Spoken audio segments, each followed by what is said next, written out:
வணக்கம் நண்பர்களே. இன்னைக்கு நாடு முழுக்க ஒரு பரபரப்பா இருக்கு. இந்தியா முழுக்க வந்து பிளாஸ்டிக் அரிசி இருக்கு, பிளாஸ்டிக் முட்டை வந்துருச்சு, அது இந்த ஊர்ல விக்குது, அந்த ஊர்ல விக்குது. அப்புறம் அது இல்லாம ஒருபடி மேல போயிட்டு இந்த பிளாஸ்டிக் அரிசியை எப்படி கண்டுபிடிக்கலாம், சாதாரண அரிசியில இருந்து பிளாஸ்டிக் அரிசியை எப்படி நம்ம இனம் கண்டுபிடிப்பது அப்படின்றதுக்கான டிப்ஸோட எல்லாம் நிறைய பதிவுகளை நம்ம பார்த்துட்டு இருக்கோம். அதெல்லாம் தாண்டி நேற்று செய்தித்தாள்ல பார்த்தேன், திருவள்ளூர் மாவட்டத்துல ஒரு தேட்டர்ல, திருவள்ளூர்ல ஒரு தேட்டர்ல பிளாஸ்டிக் முட்டை வித்ததாகவும் அந்த முட்டையினால பப்ஸ் செஞ்சு கொடுத்ததாகவும், அதனால அந்த தேட்டர்ல பப்ஸ் சாப்பிட்ட 2 பேரு பப்ஸ் சாப்பிட்டு லூஸ் மோஷன் ஆகி ஹாஸ்பிட்டல்ல அட்மிஷன் ஆயிட்டாங்க அப்படிங்கறதாகவும் தகவல் பார்த்தேன். இது நிறைய இங்க விக்குது அங்க விக்குதுங்கிற மாதிரி நிறைய விஷயங்கள் இருக்கு. இந்த பிளாஸ்டிக் அரிசியை யார் உற்பத்தி பண்றா அப்படின்னு கேட்டீங்கன்னா, அது சைனாக்காரன் உற்பத்தி பண்றான்.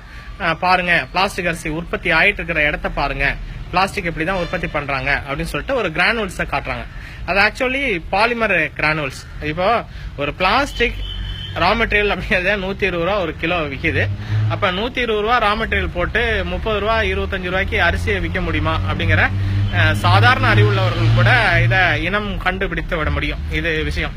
அதை தாண்டி இது ஏன் இப்படி இருக்குது, ஏன் பிளாஸ்டிக் முட்டை சைனால வந்து வந்துச்சு, பிளாஸ்டிக் அரிசி சைனாவில இருந்து வந்துச்சுன்னா இதற்கு பின்னாடி ஒரு சூழ்ச்சி இருக்கு. இதெல்லாம் யாரும் தெரியாமலாம் பண்ணல. இந்த திட்டமிடலுக்கு பின்னால இந்த உளவுத்துறை, இதுக்கு பின்னாடி உளவுத்துறை இருக்கு. இது இந்திய உளவுத்துறை அப்படிங்கறத தாண்டி உலக அளவுல அமெரிக்க உளவுத்துறை இதற்கு பின்னால இயங்கி கொண்டிருக்கிறது.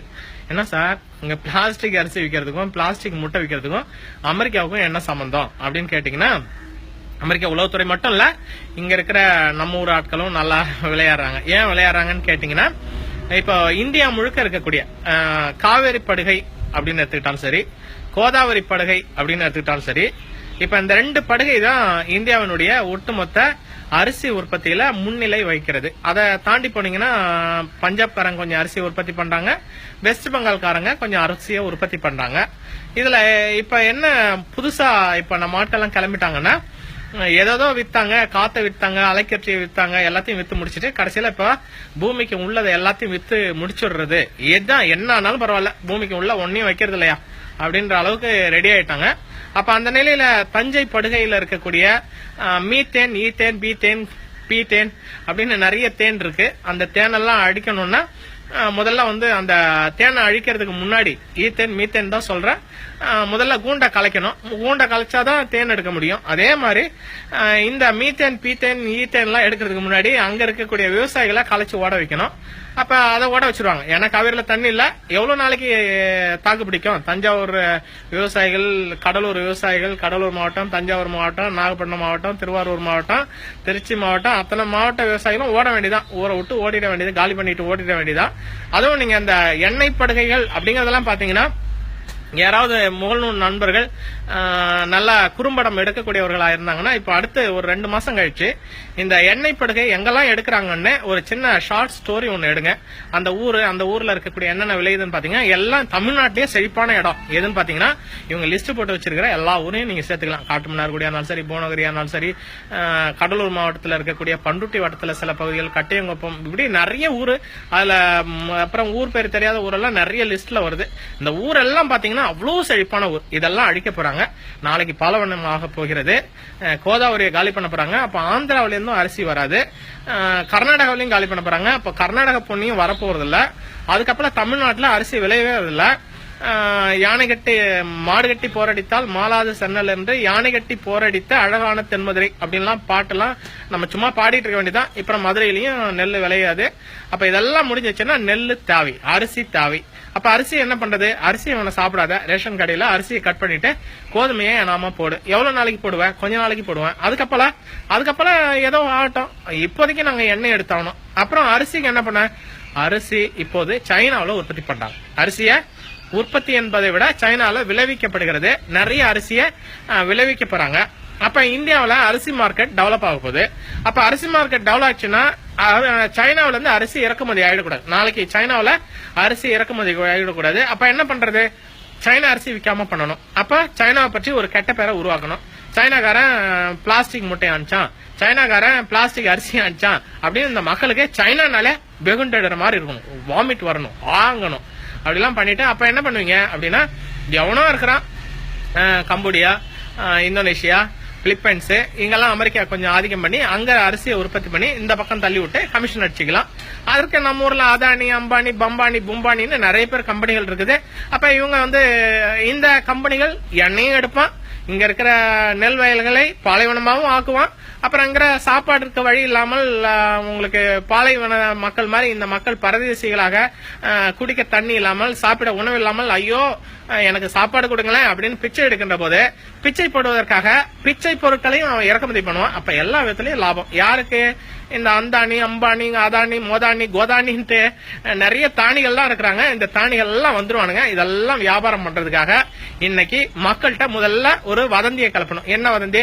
பிளாஸ்டிக் அரிசி வந்துச்சு, பிளாஸ்டிக் முட்டை வந்துச்சு. கொஞ்சமாவது யோசிக்க வேண்டாமா? திருவள்ளூர்ல என்னன்னா இதுல நம்ம ஊர்ல லோக்கல் அடியாடி குரூப் இருக்கு, லோக்கல் கட்ட பஞ்சாயத்து குரூப் இருக்கு, லோக்கல் கட்ட பஞ்சாயத்து கட்சிகள் இருக்கு. அவன்லாம் கூட ஒன்னா சேர்ந்துக்கிட்டு சும்மா அள்ளி விட மாப்பிள்ள நம்ம பாத்துக்கலாம் அப்படின்னு சொல்லிட்டு பிளாஸ்டிக் பப்ஸ் வித்தீங்க, பிளாஸ்டிக் முட்டையில பப்ஸ் போட்டான் அந்த தியேட்டர்ல, அதுல அடிச்சு நொறுக்கடா அப்படின்னு சொல்லிட்டு அப்புறம் ஸ்டேஷன்ல கம்ப்ளைண்ட் பண்ண பிறகு சரி ஓகே இந்த முட்டை விவகாரத்தை அமுக்கிடுவோம், நீ என்ன கட்டிங்ஸ் கொடுக்குற, ஒரு 4 லட்சம் 5 லட்சம் கொடு ஓடிப்போ அப்படின்னு சொல்லிட்டு அவனை பயமுறுத்துறது. அப்பாவி முட்டை வியாபாரிகளை முட்டையெல்லாம் போட்டு உடைச்சு நான் பிளாஸ்டிக் முட்டை எடுக்க போறாங்கிறது. இது எல்லாமே நம்மளை பயமுறுத்துவதற்காக சைனா பொருட்களை, சைனாவிலிருந்து நாளைக்கு வரப்போகின்ற விவசாய பொருட்களை இந்தியாவில் வரவிடாமல் தடுத்து, அப்ப இந்தியாவிற்கு இந்த அதானி, மோதானி, கோதானி, பாதானி, அம்பானி இந்த குரூப் மூலமா அமெரிக்காவினுடைய நிறுவனங்கள் இங்கே கடைபிடிப்பதற்காக செய்யப்படுகின்ற முதல் கட்ட முயற்சி இது. இதுல உளவுத்துறை, எல்லா நாட்டினுடைய உளவுத்துறையும் வேலை செய்யுது. எங்க சார் இங்க வந்துலாம் வேலை செய்வாங்க? ஆமா, வேலை செஞ்சாதான் இங்க இருக்கிற எண்ணெய் எடுக்கலாம், இங்க பாலைவனமாக்கலாம். எண்ணெய் வளம் இல்லை இந்த திருநாட்டில் ஏன் கையை ஏந்த வேண்டும் வெளிநாட்டில், உயிரை பறக்குது வெள்ளைக்கொடி பஞ்சம் இல்லை என்னும் அன்னக்கொடி அப்படின்னு எம்ஜிஆர் பாடுவாரு. இதுவரைக்கும் நம்ம உணவுக்காக எந்த நாட்டையும் கையாண்டவில்லை. இன்னும் கேட்டீங்கன்னா உணவு உற்பத்தியில தண்ணீர் அடைந்திருக்கிறோம். இன்னும் கேட்டீங்கன்னா உணவு உற்பத்தியில மிக பெரும் பங்கு, இவ்வளவு பெரிய தேசமாக இருந்தாலும் பட்டினியாக ஒருவரும் வாழவில்லை அப்படிங்கிற நிலைய எவ்வளவோ பிரச்சனைகளுக்கு இடையில இந்த நாட்டினுடைய விவசாயிகள் இவர்களுடைய வயிற்றை பசியாற்றி கொண்டிருக்கிறார்கள். இப்ப முதல்ல விவசாயிய புடுங்கிட்டு ஓட விட போறாங்க. அவன் பிச்சை எடுக்க போறான், விவசாயி பிச்சை எடுக்க போறான். அப்ப பிச்சை எடுக்கும் போது உலகத்துல எல்லா இந்தியாவில் இருக்கிற அத்தனை பேரும் பிச்சை எடுக்க போறான். அப்ப பிச்சைய இந்த அந்தானி, அம்பானி, மொம்பானி இந்த குரூப் போட போகுது. அப்ப அந்த குரூப் வெளிநாடுல இருந்து இறக்குமதி செய்யணும், சைனால இருந்து வந்துடக்கூடாது. அமெரிக்க சார்பு நிறுவனங்கள் இந்த வேலைகளை எடுக்க வேண்டும் என்பதற்காக தான் இந்த என்ன குரூப் இது பிளாஸ்டிக் அரிசி, பிளாஸ்டிக் முட்டை இந்த வதந்திகளை பரப்பிக் கொண்டிருக்கிறார்கள். அன்புள்ள நண்பர்களே, இதெல்லாம் நான் வெளிப்படுத்துவதனால இதற்கு எனக்கு எந்த விதமான லாபமும் இல்லை என்றாலும் நாம் போராடி கொண்டிருப்பது இந்த மரபணு மாற்ற குரூப், சர்வதேச குரூப்புக, இந்த எண்ணெய் எடுக்கிற group, methane group, ethane group, பீத்தேன் குரூப், அத்தனை குரூப்பும் இந்த குரூப்பினுடைய அடியாட்கள் எங்கேயோ இல்ல, நம்மை சுற்றி இருக்கிறாங்க. அவங்க கரை வெட்டி கட்டி இருக்கிறாங்க, நம்ம ஊர்ல இருக்கிறாங்க, நம்ம பக்கத்து வீட்டுல இருக்கிறாங்க. இவர்கள் நம்மளை காட்டி கொடுப்பார்கள். நாளைக்கு நடப்பதை பற்றி இவர்களுக்கு கிஞ்சற்றும் அக்கறை இல்ல. என்னவோ நடக்குது, இன்னைக்கு நம்ம இருக்கிறோமா, அன்னைக்கு நம்ம பதவி இருக்குதா, அன்னைக்கு நம்முடைய பவுஸ் இருக்குதா, அன்னைக்கு நம்ம எம்எல்ஏவா இருக்கிறோமா, மந்திரியா இருக்கிறோமா, எம்பியா இருக்கிறோமா, அடுத்த தலைமுறை பத்தி நமக்கு கவலையே இல்லை அப்படின்ற மாதிரி இருக்கிறாங்க. அன்பிற்குரிய என் சொந்தங்களை, உங்களை காலில் விழுந்து கேட்கிறேன், இந்த நாடு, இந்த தேசம் 10,000 ஆண்டுகளுக்கு முன்றைய வரலாற்று பண்புடைய, வரலாற்று சான்றுடைய, உலகத்தையே கட்டி அடைந்த இனம். இந்த இனத்தை பிச்சை எடுக்க வச்சிடாதீங்க. தயவுசெய்து உங்களுக்கு தமிழ்நாட்டிற்கு நீங்கள் எதுவும் செய்ய வேண்டாம், தமிழ்நாட்டிற்கு எந்த உதவியும் வேண்டாம். நாங்க எங்க பழப்ப நாங்க பாத்துக்கிறோம், நாங்க விவசாயம் பண்ணிக்கிறோம், நாங்க பயிர் வச்சுக்கிறோம், நாங்க சாப்பிட்டுக்கிறோம். ஒரு உதவியும் நீங்க பண்ண வேண்டாம். தண்ணியே விடலனாலும் பரவாயில்ல, எங்களை உயிரா இருக்க விடுங்க. எங்களுடைய அடுத்த தலைமுறை இந்த பூமியில வாழ வேண்டும், இந்த பூமியை நாங்கள் காப்பாற்ற வேண்டும் என்கின்ற மன்றாடி இந்த கரைவேட்டிகளிடம் காலில் விழுந்து கேட்டுக்கிறேன். தயவுசெய்து இந்த மக்களை வாழ விடுங்கள். இந்த வதந்தி பரப்புபவர்கள் இந்த வதந்தியை இத்தோடு விட்டு விடுங்கள். நன்றி, வணக்கம் நண்பர்களே. இந்த வீடியோவை உங்களுக்கு தெரிந்த எல்லா குரூப்லயும், வாட்ஸ்அப் குரூப், பேஸ்புக் குரூப், எல்லா குரூப்லயும் பரப்புங்க. கண்டிப்பாக நம்ம இது ஒரு 2ஆம் சுதந்திர போர் அப்படிங்கிற அளவுக்கு இந்த பன்னாட்டு நிறுவனங்களுக்கு எதிரான போரை நம்ம தொடுக்க வேண்டும். இந்த போருங்கிறது முன்ன மாதிரி கத்தி, கம்பு இதெல்லாம் வச்சுட்டு எடுக்க வேண்டியல. ஒவ்வொருவரும் இந்த தகவல்களை தெரிந்து கொண்டால் நம்ம எந்த கொம்பனாலும் ஏமாத்த முடியாது. நம்மள இவ்வளவு படித்த நம்மளையே பிளாஸ்டிக் அரிசி, பிளாஸ்டிக் முட்டைன்னு நம்மள ஏமாத்திட்டு இருக்கிறான் வாட்ஸ்அப் குரூப்ல வதந்தி பரப்புறதுக்கு. அதுல வேற பிளாஸ்டிக் அரிசியை கண்டுபிடிப்பது எப்படி அப்படின்னு வேற டிப்ஸ் கொடுக்குறாங்க. இந்த கூத்தெல்லாம் நம்ம ஒழிச்சாகணும், மக்களுக்கு விழிப்புணர்வை ஏற்படுத்தி ஆக வேண்டும். நண்பர்களே ஒன்று சேருங்கள், நண்பர்களே தகவல்களை கொண்டு சேருங்கள் என்று கூறிக்கொண்டு நன்றி, வணக்கம். எல்லோருக்கும் பரப்புங்க. நன்றி.